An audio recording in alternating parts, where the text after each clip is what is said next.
A little boy secretly signaled for help. The Hells Angels' response shocked everyone. People often judge others by the way they look, especially men covered in tattoos, leather jackets, and roaring motorcycles. But sometimes, the most unexpected heroes hide behind the most feared faces. This story begins on a silent highway, where a lone Hells Angel stopped at a dusty roadside diner for nothing more than a cup of coffee. He didn't expect attention, and he definitely didn't expect a child to approach him. But when a trembling little boy walked past his table and tapped his knuckles twice in a strange pattern, everything changed. At first, the biker thought the boy was just playing around until he looked into his eyes. Those weren't innocent eyes. They were eyes screaming for help. And what the boy whispered next would force the feared biker to rise from his seat, challenge danger head-on, and reveal a side of himself no one ever imagined. The diner was almost empty, just the low hum of an old ceiling fan, and the click-click of the waitress's shoes on the tiled floor. Outside, the sun hung low, casting long shadows across the parking lot. The Hells Angel, known to most as Ruger, sat alone at the corner booth. His massive leather jacket carried the iconic skull and wings patch, the symbol that made families pull their children closer whenever he walked by. But Ruger didn't care about the stares. He was used to a world that misunderstood him. He stirred his coffee slowly, lost in thought, when the diner bell jingled. A small boy, no older than 8, entered the diner with a man who looked far less friendly than Ruger ever could.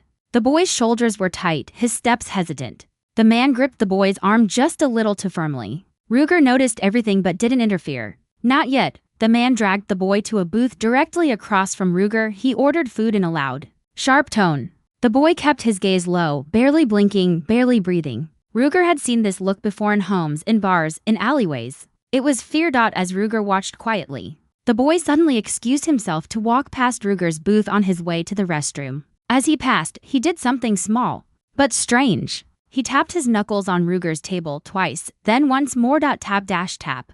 Tap. Ruger froze. It was the universal child safety signal taught in biker communities, something Ruger never thought he'd see a child use. I need help, but I can't say it out loud. The boy didn't stop walking. He didn't even look up, but his hands were trembling. Ruger's jaw tightened. Something was wrong. Very wrong. He waited until the boy walked out of the man's line of sight. Then Ruger rose to his full, intimidating height. The diner seemed to shrink around him. The man looked up, annoyed. You got a problem? He growled. Ruger didn't answer. He didn't need to. Without a word, without a hint of fear, he walked toward the restroom inside. He found the boy standing stiffly, hands pressed together, tears held back with trembling determination. Tell me, what's going on? Ruger said gently, so gently it contrasted sharply with his frightening appearance. The boy swallowed hard. He's not my dad, he whispered. He took me. In that moment, Ruger felt something ignite inside him, not anger, but purpose, and he knew this wasn't going to end quietly. Ruger leaned down, placing a steadying hand on the boy's shoulder. I'm here now. You did the right thing. His voice, though roughened by years on the road, carried a reassuring calm, something the boy hadn't felt in a long time. When they exited the restroom, Ruger's presence filled the diner like a storm. Customers sensed it immediately. The man pretending to be the boy's father stiffened, his hand pausing halfway toward his coffee cup. Where's the kid going? The man barked. Ruger rested his hand on the table, leaning in close enough for the man to feel his breath. With me, he said simply. The man scoffed, trying to sound confident, but fear flickered in his eyes. Mind your own business, biker. But Ruger wasn't moving just then. The boy stepped out from behind Ruger, holding the back of his jacket with trembling fingers. The man's eyes darted around the diner, calculating his options. You think I'm scared of you? He spat. Ruger cracked a slow, dangerous smile. You should be scared of what happens if you don't let the kid go. The waitress, sensing the tension, slipped behind the counter and dialed 911. The cook peered over the window, spatula frozen midair. Everyone knew Ruger wasn't bluffing. The man suddenly lunged forward, grabbing the boy's arm and yanking him toward the door. The boy let out a choked sound, half gasp, half cry. Ruger moved like a strike of lightning. He grabbed the man's wrist, twisting it just enough to freeze him in place but not enough to break it. Let him go. His voice dropped to a growl that echoed through the diner. The man struggled, but Ruger tightened his grip. The boy stumbled back to safety behind the biker's legs. Listen, you freak, the man shouted. This ain't your kid. Ruger's expression hardened. No, but he asked me for help, and I don't walk away from that. He shoved the man into the booth, pinning him in place with one hand on his chest. The man's bravado evaporated instantly. Sirens wailed in the distance. Ruger stepped back, letting the police enter. Officers rushed in, quickly assessing the scene. The boy ran to the nearest officer and repeated the truth. The man was arrested on the spot. As the commotion died down, an officer approached Ruger. "Thank you. You probably saved that kid's life." Ruger shrugged.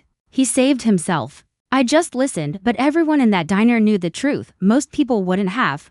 The boy looked up at Ruger with gratitude shining in his eyes. Can I give you a hug?" he asked. Ruger knelt on one knee as the boy wrapped his arms around him tightly. And in that moment, the feared biker became the safest place that child had ever known. After the officers escorted the man away, the diner slowly returned to motion. Conversations resumed in hushed tones. But the atmosphere had changed. Respect hung in the air. Ruger sat back down in his booth, mainly to give the boy a calm place to breathe.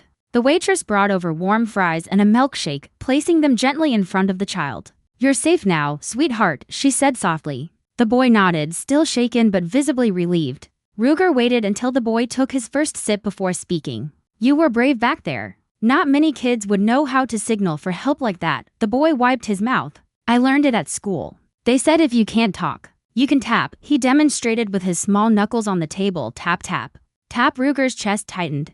"You did it perfectly." Just then, a female officer approached. "We contacted his real mother," she said. "She's been searching for him for almost a week." The boy's lip quivered, but this time, it wasn't from fear. "She's coming," the officer added with a reassuring smile. Minutes later, a car screeched to a halt outside the diner. The door flew open and a woman ran inside with tears streaming down her face. "Liam!" she cried. The boy leapt from the seat and crashed into her arms. She held him so tightly it looked like she never wanted to let go. Ruger stayed back, giving them space, but the mother noticed him. She approached, still hugging her son protectively. "You," she began, voice trembling. "You saved him." Ruger shook his head. He reached out. "I just answered." The mother's tears fell harder. "Thank you. I don't know how to repay you." Ruger smiled gently, something rare and unexpected. "Don't need repayment. Just keep him safe." A silence settled heavy with emotion, gratitude, and disbelief. The mother looked at Ruger, this colossal man with tattoos, scars, and the presence of a storm. And she saw something no one ever expected, a guardian. As she began to leave with her son, Liam suddenly turned around. "Wait," he called out, running back to Ruger. He dug into his pocket and pulled out a little plastic toy motorcycle, scuffed, faded, clearly cherished. "It's my favorite," Liam said softly. "But I want you to have it." Ruger stared at it for a long moment. Then, with unexpected tenderness, he accepted the tiny gift and slipped it into his jacket. "Take care of yourself, kid," he said. Liam nodded once, stronger, braver. As they walked out, the entire diner watched Ruger no longer with fear, but with awe. Inside his jacket pocket, the little toy motorcycle pressed against his heart, a reminder that heroes don't always wear capes. Sometimes they ride HARLEYS. If the story touched your heart, like, share, and comment brave to spread the message that help can come from the most unexpected places.